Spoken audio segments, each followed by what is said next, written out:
Let the sun go down.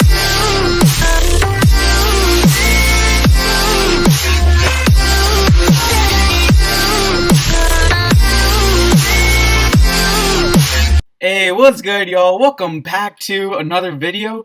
Nick Martin just got cut by the Houston Texans. Nick Caserio is making some crazy moves now, and so I never thought Nick Martin was going to be cut, but Aaron Wilson says that Martin was due a 7.25 million base salary and had a 8.75 million salary cap figure, and I think we saved some money on it too. So I did not see this coming. I mean, Nick Martin was like a serviceable center at best, but I never saw this coming. I mean, Watson likes Nick Martin, so I didn't see it coming. I wanted Nick Martin to cut after what he did in that Colts game, but yeah, pretty interesting to see what Nick Caserio is doing so far. Yeah, I know that a lot of fans wanted Nick Martin to get cut, but like news around the organization, nobody really would have thought, or nobody would have guessed that Nick Martin would have been the one cut. In my opinion, I would have thought it'd be Fulton because he has like a $7 million salary, or whatever. I would have saved more money than Martin, but yeah, it's a pretty good move to save some cap. See what we can do with the cap. Maybe sign, maybe a guy like Joe Thuney or something like that. Yeah. Also, Aaron Wilson also states that Zach Fulton, who's under contract, has the ability to play center and lined up there previously for the Chiefs. So who knows if Fulton moves to center and then we sign someone like Joe Thuney to guard, and then we have Tunsil, Sharping, Fulton, Thuney, and Titus Howard. That's a pretty good O line if you ask me. And we have a new O line coach, so there's that. So looks like it's gonna be a really interesting offseason. Yeah, I feel like they're gonna draft a right guard instead of sign Joe Thuney because maybe they want to get like a new younger presence there into the O line room, so then the new O line coach can like coach them up or whatever, get them all chemistry together and all. It'll be interesting to see where he goes, I guess. But let's talk about Will Fuller. There's been many reports about what the Texans are going to do regarding Will Fuller, and John McClain said that the Texans don't intend to franchise tag Will Fuller, and so that could either mean one of two things. They have no intention of re-signing him, or two, they do have intention of re-signing him. So.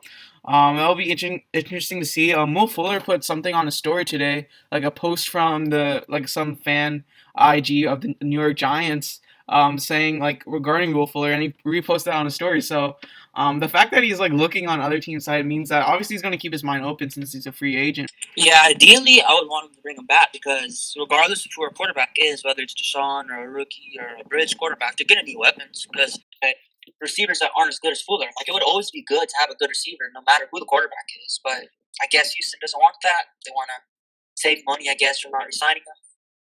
Yeah, yeah. Fuller is a really good. I mean, obviously, who knows how much money he's going to demand?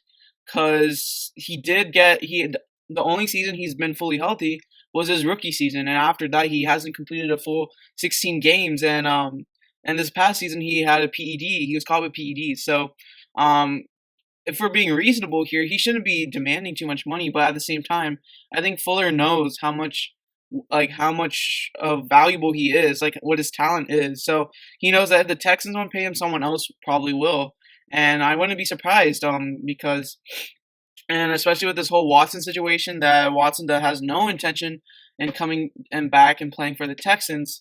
Just I don't know. I don't see us keeping Will Fuller. If anything, we like part ways with him because if you ask for too much money, I don't think Nick Caserio is gonna consider it. Yeah, I don't see why we don't at least like put a tender on him or however that works, or at least franchise tag him and trade him. Because you're just gonna let a homegrown talent walk away for nothing. What was he, like, first round pick? I think it was like pick number 16 or 20, something like that. I don't know. But we're just gonna let another homegrown talent walk away like we've done with many others, just for nothing. Not even a tender or nothing. Get anything out of it. Just gonna walk away for free when we could have gotten something from him, or just simply resign him. Yeah, exactly. I mean, Will Fuller, he's arguably a top 15 wide receiver this year. He was amazingly like one of the longest. He had a good yards per reception. I think he was top 5 in that regard. So he can also do get the ball deep, and at the same time he's good. He kind of like grew into that wide receiver 1 role. So you never know what's gonna happen. Like I've been saying, I mean, I would love to see Will Fuller here, but when you have Cobb who has some guaranteed money, and then you have Cooks who sides with Easterby and who said adamantly that he doesn't want to be traded or anything. He wants to be here. He's one of the few people who want to be here. So we'll see about that. I mean, it just seems that all the signs are pointing to Fuller being gone. Yeah, in my opinion, I think Fuller's better than the wide receivers on the free agent market right now, Allen Robinson and then Kenny Golladay. Sure, they're more of the well-known wide receiver ones, I guess. But Fuller, he's hard to cover because you have to watch the speed. He has really good hands. He has pretty good route running. He has everything you want in a wide receiver. He's really grown from his rookie year. Rookie year, he had bricks for hands. He couldn't catch anything. He would drop a lot of balls and then just stuff like that. And then now, to see how good he's transformed, I think he's only going to get better and better. So I feel like he's probably going to be a better signing for any team that's looking for a receiver right now than Allen Robinson or Kenny Golladay.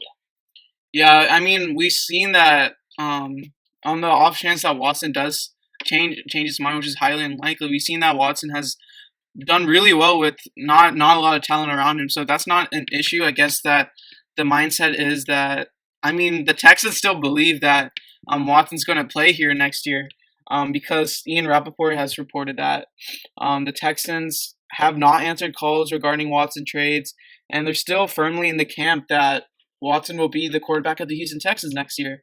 And it seems that this whole situation will drag all until after the draft, until training camp. And it's been rumored that Watson will sit out if whatever it takes to get what he wants. So interesting. That's going to be something to look out on. The way I see it is if we re-sign Fuller, then Houston really intends on keeping Watson, which is what we see right now from other reports. But if they let him walk, maybe they're having internal discussions about like what's smarter, what's best for the team. Like maybe they're listening to the offers because I think they said on voicemail or whatever, they're getting voicemails for offers. Maybe they're secretly listening to the offers, but they're like not responding to any. They're just seeing what the market is, doing that, and then depending on what they do with Fuller, I think that's going to be a really big. That's going to be like a really big sign on what they're going to determine to do with Watson.